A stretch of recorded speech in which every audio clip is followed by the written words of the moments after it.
Hello students, वैद IAS के online platform पर आप सभी का स्वागत है। आज 22 दिसंबर 2024 को यूपीपीएससी 2024 के प्रीलिम्स एग्जामिनेशन के साइंस एंड टेक्नोलॉजी और इन्वायरमेंट के जो क्वेश्चंस हैं उनका सलूशन लेकर मैं पुनीत पांडे आपके सामने उपस्थित हुआ हूँ।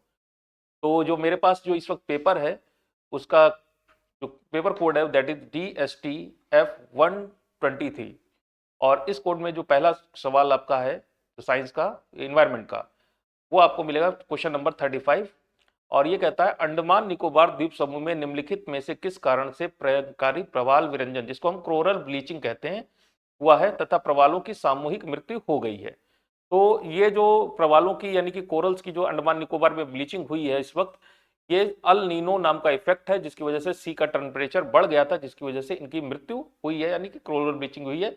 और इसका सही जवाब है the increase of 2 degree centigrade temperature in Indian ocean, Hind महासागर में तापमान में 2 डिग्री सेंटीग्रेड की वृद्धि होना। नेक्स्ट जो क्वेश्चन है वो आपको मिलेगा पेज नंबर 15 पे और ये आपका आएगा क्वेश्चन नंबर दैट इज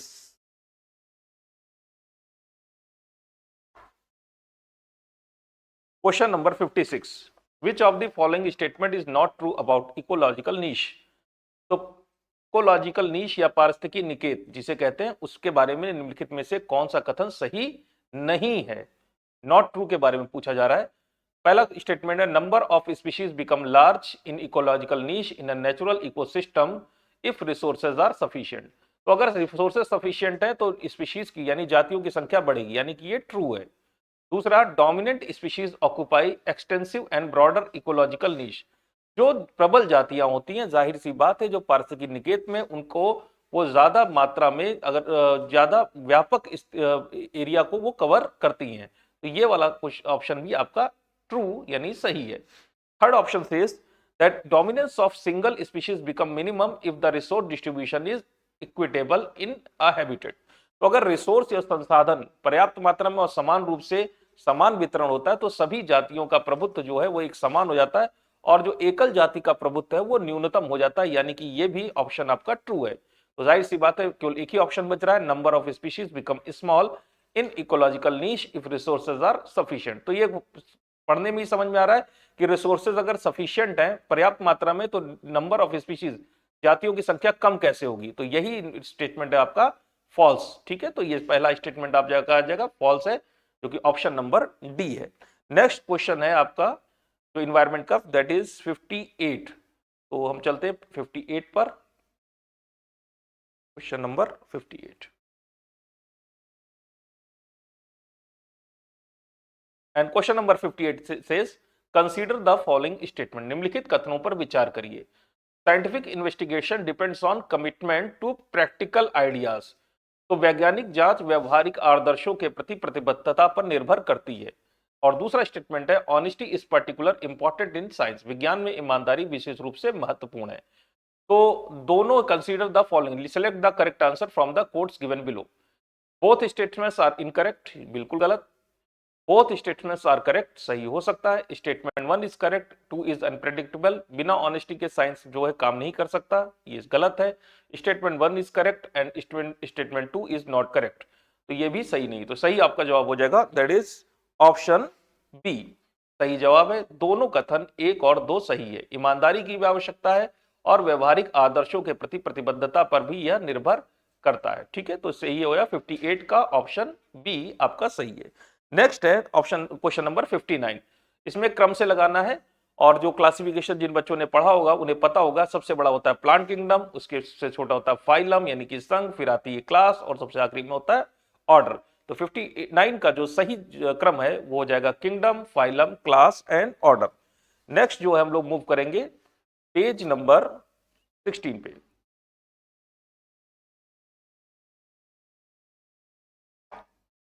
तो पेज नंबर 16 में question number 61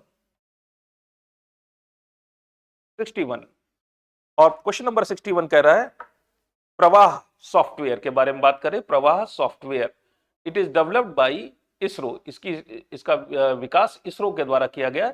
which of the following statement is correct. तो इनमें से क्या सही है। पहले बात करते हैं प्रवाह सॉफ्टवेयर क्या है। That is known as parallel RANS solver.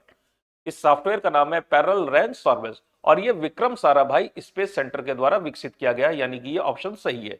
दूसरा है initial aerodynamic design of space vehicle required evaluation of large number of configuration. तो ये सॉफ्टवेयर का प्रयोग किया गया, क्यों इसका निर्माण क्यों किया गया है कि जो हमारा जो लॉन्च व्हीकल्स होते हैं, जो रॉकेट्स होते हैं, उसके इंटरनल और एक्सटर्नल जो एलिमेंट्स होते हैं उसमें एयर फ्लो का के बारे में जानकारी प्राप्त करना, उसकी गणनाओं के लिए इस सॉफ्टवेयर का निर्माण किया गया है। तो aerodynamic design of space vehicle requires evaluation of large number of configuration, ये भी सही है। तो इसका सही जवाब हो जाएगा both 1 and 2, that is the right answer. Next move करते हैं क्वेश्चन पे। तो नेक्स्ट आपको मिलेंगे क्वेश्चन पेज नंबर 18 पर, और पेज नंबर 18 पर आपको जो सवाल मिलेगा वो है क्वेश्चन नंबर 68, और ये सवाल है फिर से साइंस का। चलते हैं, और हमेशा से पुराने किस्म का सवाल है, विटामिन दिए हैं उनको मैच करना है। तो विटामिन ए सभी जानते हैं, इसकी वजह से नाइट ब्लाइंडनेस होता है, तो यहाँ पे केवल ब्लाइंडनेस लिखा है, ए का हो जाएगा 2। विटामिन बी से होता है बेरी बेरी रोग, तो बी का हो गया 1। विटामिन सी की कमी से होता है स्कर्वी, सी का हो गया 4। और विटामिन डी की वजह से होता है रिकेट्स, यानी डी का हो गया 3। तो 2 1 4 3, तो देखते हैं कहां पर है, ऑप्शन ए 2 1 4 3। नेक्स्ट मूव करते हैं पेज नंबर 24 पर।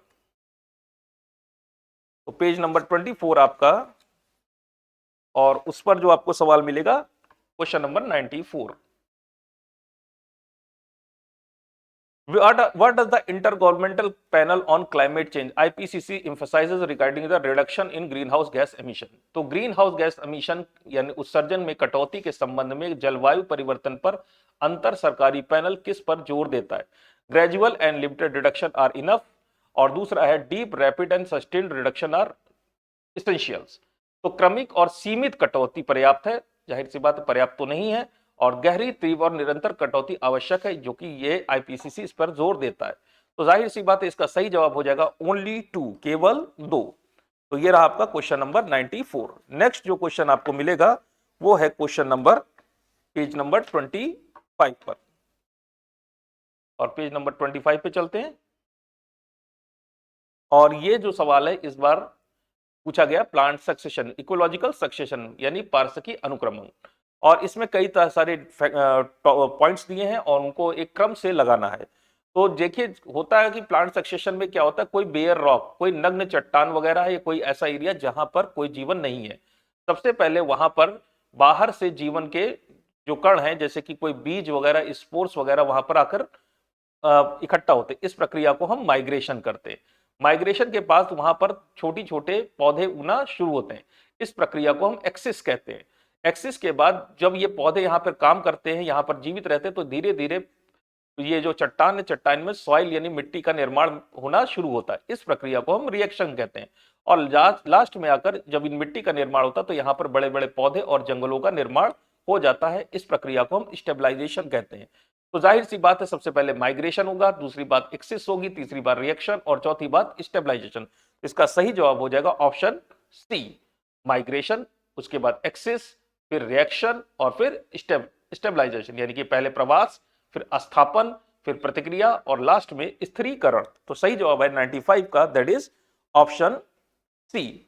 नेक्स्ट में मूव करते हैं क्वेश्चन नंबर 97 पर, और 97 पर which of the following are correctly matched, तो इनमें से कौन करेक्टली मैच है? तो इसका सही जवाब है पहला ऑप्शन पिक्नोक्लाइन, और पिक्नोक्लाइन का मतलब जो है वो मैच करता है सी वाटर डेंसिटी, जो समुद्र में जो समुद्री जल का घनत्व है उसका सही जो जोड़ होता है वो होता है पिक्नोक्लाइन। नेक्स्ट क्वेश्चन पे मूव करते हैं पेज नंबर 25 पर, और पेज नंबर 25 नेक्स्ट चलते हैं।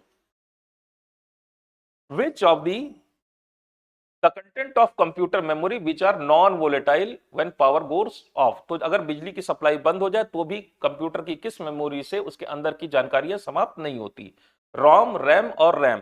तो रीड ओनली मेमोरी या रोम जो है ऐसी मेमोरी होती है जो कि पावर सप्लाई के बाद भी उसमें से जो उसकी जानकारियां वो समाप्त नहीं होती। तो इसका सही जवाब हो जाएगा ऑप्शन ए।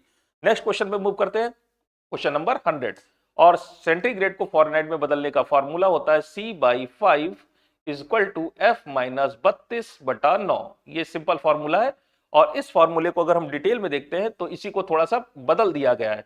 तो ये हो जाएगा आपका c/5, यहां से c/5, f माइनस प्लस का 32 इधर चला जाएगा तो f माइनस 32 हो जाएगा, और 9 ऊपर से गुणे में है तो नीचे चला जाएगा भाग में। तो इसका सही जवाब हो जाएगा ऑप्शन डी।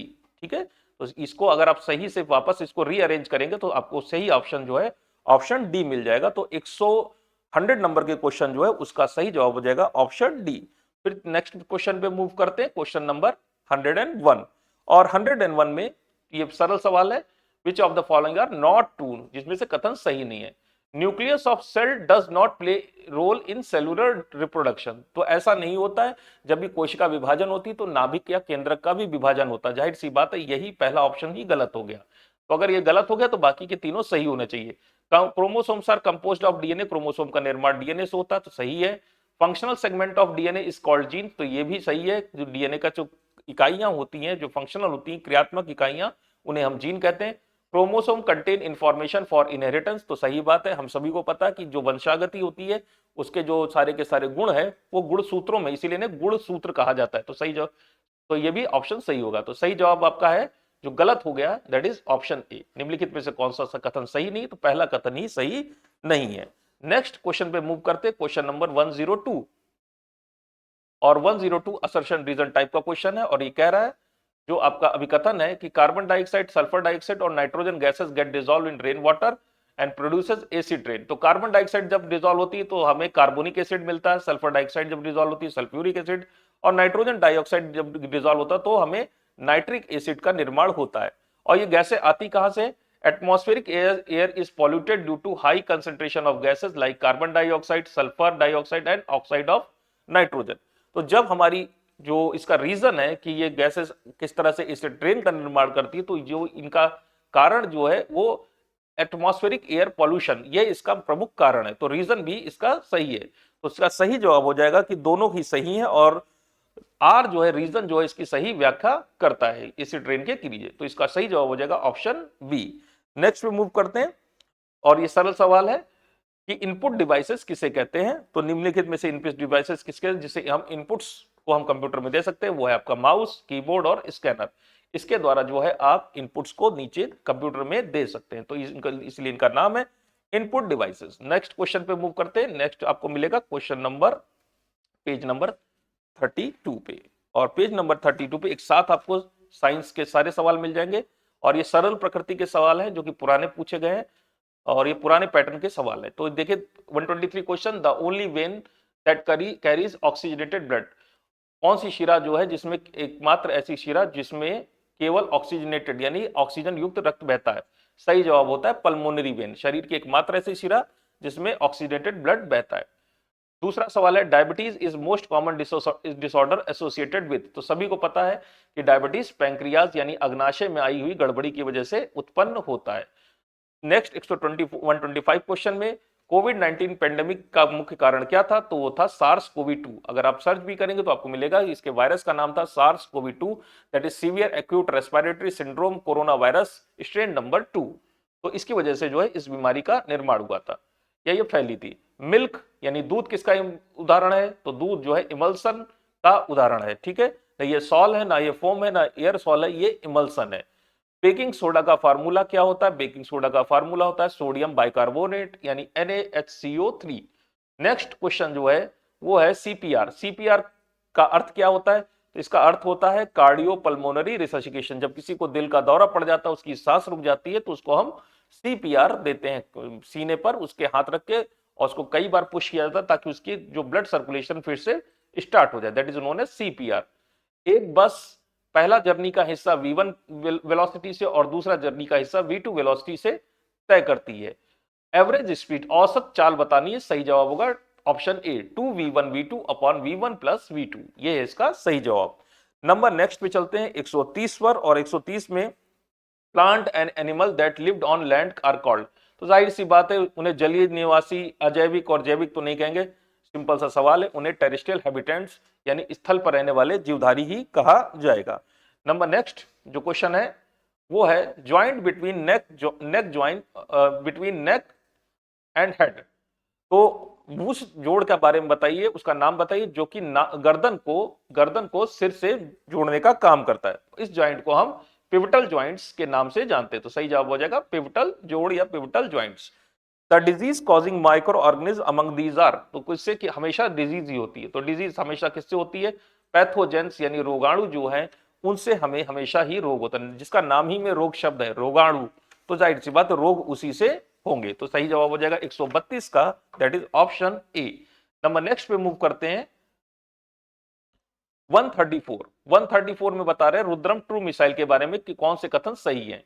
पहला कथन है it is an air to air missile, नहीं ये एयर टू एयर नहीं, ये एयर टू सरफेस मिसाइल है। हवा से प्लेन के जरिए इसको फायर किया जाता है और ये जमीन पर जाकर जमीन पर उपस्थित लक्ष्यों को तबाह करती है। दूसरा, इट वॉज टेस्टेड इन मई 2024 इन राजस्थान, तो पहली डेट तो सही है मई 2024 में, लेकिन राजस्थान में ना होकर ये उड़ीसा में इसका टेस्ट हुआ था। तो पहला भी गलत और दूसरा भी गलत।